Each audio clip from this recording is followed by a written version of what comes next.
Hi! So I recently started a new challenge. I wrote about it on my blog. I read a lot of young adult. I think pretty much nearly all of what I read is young adult. And I've always said that classics aren't my thing. I've always just kind of said, oh, I prefer contemporary, like I can't do with like old language. So I've just kind of excluded classics from my reading list.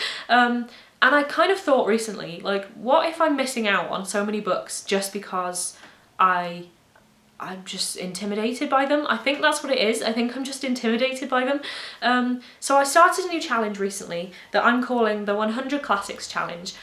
And I found a list that I think was originally compiled by Goodreads users. And it was 100 books like classic books that everyone needs to read. I think it was called something like 100 books to read in a lifetime. The list on Goodreads is now massive. It's like over 1,000 books, which obviously clearly makes sense with the name 100 books to read in a lifetime, but there you go. And I have a list on my blog. I'll link to the blog post in the description below so you can see the full list of all the books. But I'm basically gonna try and read as many books as I can from that list. So there's a load of them that I've already read, like all the Harry Potter books are on it, and there's quite a few, there's like a whole mixture of classic, proper like classics, I don't know what, I don't know, and like modern classics. So a lot of the modern ones I've read, but it's all the like proper classics that I've just never really ventured into. So I am going to start a challenge where I'm going to try and read as many of them as I can. I have this jar that I've put all of the titles in that are on this list, and I'm kind of aiming for once a month, but maybe twice a month if I've got extra time. Like I'm starting to play around with having a TBR each month, which I never really do. So if I can fit like more than one into the month, then I will, but once a month I'm kind of aiming for. I'll take a book out of this jar and I will get a hold of a copy, so whether it's on my Kindle or if I go and get a copy from the library or whatever, and I'll read it and then share my thoughts about it, either here or on the blog. So the first book that I pulled out and I read in August was A Wrinkle in Time. And it's one I've obviously heard of, like it's very famous. There was the film that came out last year, I think. I haven't seen it. It's on my list now that I've read the book. I really need to see the film to see how different it is. But yeah, it's one that I've never really paid that much attention to. I've never decided to read it.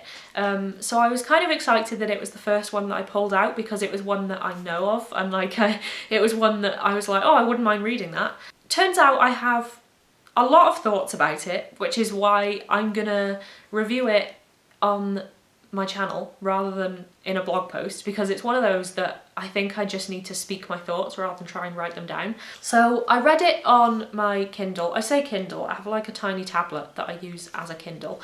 I read it on here and I've kind of made notes throughout it as I went along, so if I'm looking down at my notes then sorry. So my thoughts are kind of a whole big mishmash of positive and negative for this book. It was all over the place for me. Like, there were certain bits that I really liked and I kind of like flew through, like I read them really quickly. And then there were other bits that I was just kind of like, I have absolutely no idea what's going on here. I was so confused. So the first thing I was confused about was the character of Charles Wallace. Charles Wallace is only ever like referred to as Charles Wallace. Like, I think he's only called Charles maybe twice. Throughout the entire book, he's called Charles Wallace in like the whole name. I did not know how old he was at the beginning of this book for probably at least, I don't even know, 15-20% of the book. He's written as kind of like this old man, like the way that he speaks and the way that he acts around the rest of the kids in the book, he's almost like an old man, like it's really weird. So I was kind of picturing him as, I don't know, like a granddad or something, and then realised that it turns out he's actually like 5 or something. he's actually like a little kid, and I was baffled. Like, when it got to a point where it said that, like, the main character, Meg, described him as being, like, her little brother, and, like, he grasped her hand and stuff, and he was, like, this little kid, my mind was actually blown. Like, I was so confused. Like, I don't know why he's written, like, this granddad character when he's actually, like, a little kid. Like, he says at one point in the book that he hasn't started school yet. So that shows how young he is. Like, I don't know if it's just because of the time, like it was written in the early 60s, and obviously the way people talk would have changed a lot then, but even so, like, I'm sure 5-year-olds didn't talk like granddads. I don't know, it just confused me a lot. So another thing that confused me was the whole opening to the book. It starts with like this really weird, like almost dreamlike sequence where this old woman is like coming into Meg's house and Charles Wallace is like making her tea and stuff, which is another reason why I'm confused how he's a tiny child, but there you go. It's just really weird. It's like this really weird scene that was going on, and I didn't know what was going on for the whole thing. Like, I was so confused by it. And then in the next chapter, Meg wakes up the next morning and she's just like, oh, it was all a dream. And I was just like, oh, okay, maybe that explains why it was all so weird then, because it was just her having a weird dream. And then she spoke to her mum and it wasn't a dream, it was real, and she was just trying to convince herself it was a dream. I don't know. I'm confused. Like, I've just found a note that I made here, and I literally said, so far this book is confusing me and I have no idea what's going on.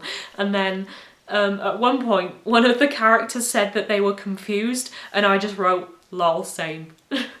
So things kind of started to make a little bit more sense once things were explained, and you met some of the characters. Like, things were kind of explained a little bit more, and then as the story went on, it got slightly less confusing. Still very weird, but slightly less confusing once I kind of worked out roughly what the hell was happening. So one thing I found weird is the pacing. Like, the pacing of the story is just really strange. I found some parts went so slowly that I was just like, why is all this in this book? Like, what is the relevance of some of this?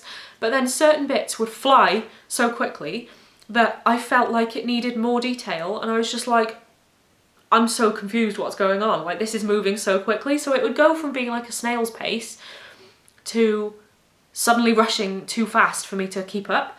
It's very weird. Like, it's very jarring when the pacing is kind of like all over the place like that. One example of that, like, super fast pacing is the end of the book is wrapped up in like 5 pages. So they, without giving too many spoilers, in case, I mean, it's from the 60s. I feel like there's some sort of thing where you can't, something from the 60s can't have spoilers, but you know, in case you want to read it at some point. There's kind of like this big thing towards the end where they go and visit this other planet, and Charles Wallace gets left on this planet, and they're just like, we need to go and get him. Like, he's basically been brainwashed on this planet, and Meg is like, we need to go and get Charles Wallace. So from that point, where they kind of realise, oh my god, we need to go and get Charles Wallace, right up until them going, like, Meg going back to the planet, finding him, doing this massive monologue about how love can save him. I don't know, it was very Dumbledore. And then, like, bringing him back, and the whole thing resolving, literally happened in about 5 pages. And I was just kind of like, oh, like, this whole thing, it got to the end of the book, and I flicked to the next page, and there wasn't anything, it was done, and I was like, that was the end? Finished? That's how this whole book ended? Yeah, so that was a bit weird. I feel like the word of this review is weird. It's just very weird. One thing that is redeemable about this is that for a book written in the early 60s by a woman, it's like not the kind of thing you'd expect to be published then. Like, it's the kind of thing you would kind of imagine men would write in that kind of period, and it's because it's all so scientific. Like, there's so many scientific elements to this story. Like a big part of this story is a tesseract, and it's all, there's like kind of traveling through space, and like traveling through different dimensions, and there's kind of like so many different laws about what happens in each of these dimensions, and the way that the people, like the humans, kind of react to traveling so quickly through dimensions. It's so like futuristic and scientific, and that's a kind of surprised me. Like I didn't think it was going to be so scientific, so that was really cool. Like some of the scientific elements in it I really loved. Yeah, it was just very smart. Like the whole story is just very smart.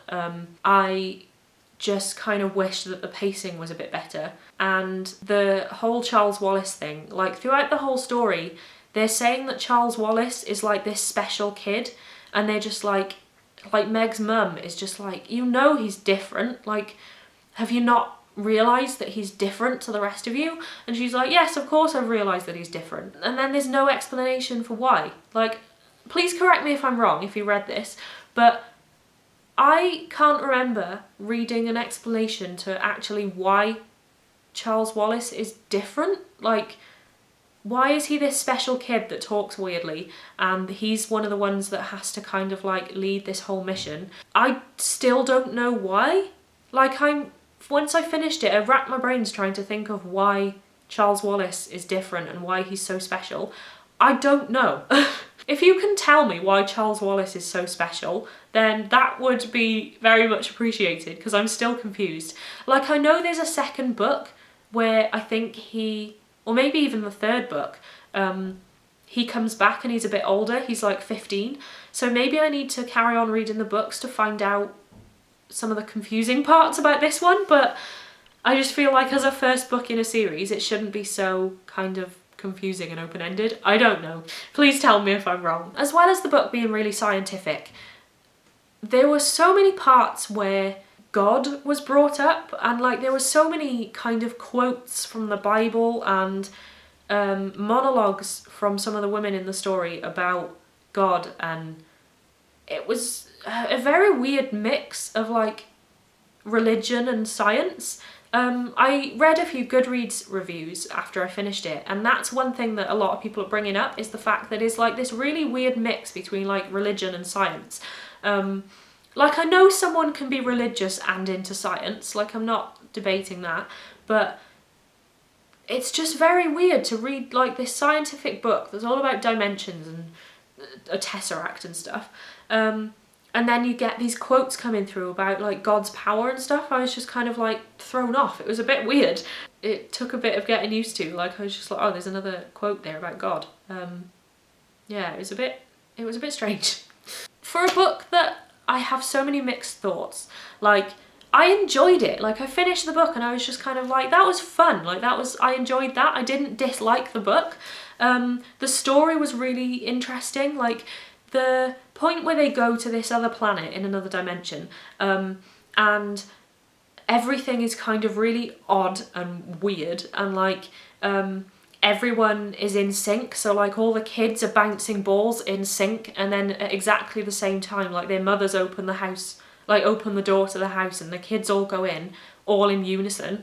It was things like that that were really cool, and like it is such a unique thing. So things like that I loved. I would have loved to see more about the planet itself. Like we didn't really see that much about it. It was just kind of like they got there, noticed this weird thing was happening, went straight to where they needed to be, dealt with it, and then left again. I would love to see more about this whole planet. It seems like there could be so much cool world building to make you really invested in this place, but you just kind of got a few little details and then they just went straight to where they needed to be and left again. Maybe some people prefer that, I don't know, but I just thought it would have been cool to get a little bit more like world building around this planet.